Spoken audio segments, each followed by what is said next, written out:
Story 3. A Lost Button. Toad and Frog went for a long walk.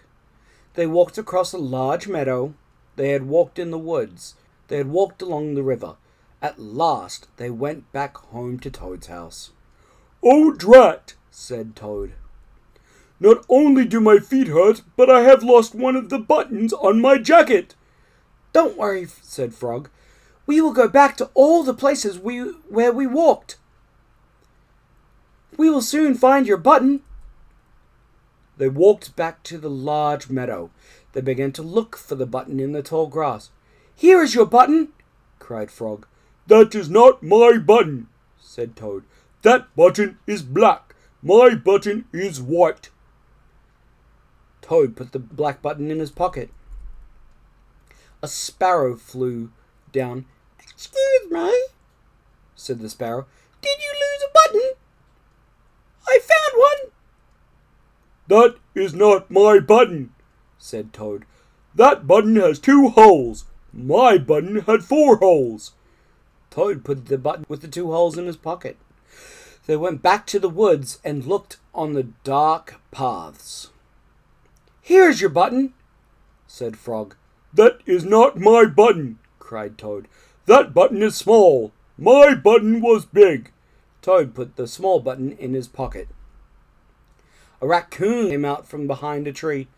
"I heard you were looking for a button," he said. "He is one that I just found." "That is not my button," wailed Toad. "That button is square. My button was round."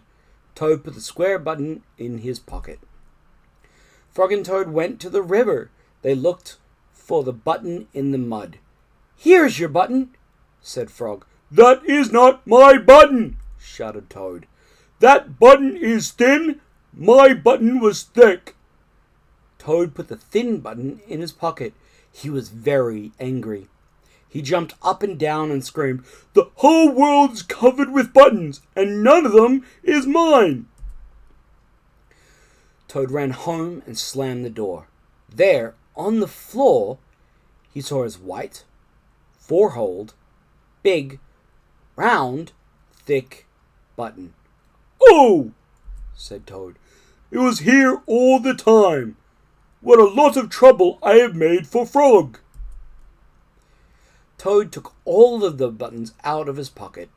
He took a sewing box down from the shelf. Toad sewed the buttons all over his jacket. The next day, Toad gave his jacket to Frog. Frog thought it was beautiful.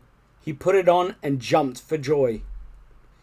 None of the buttons fell off. Toad had sewed them on very well. Story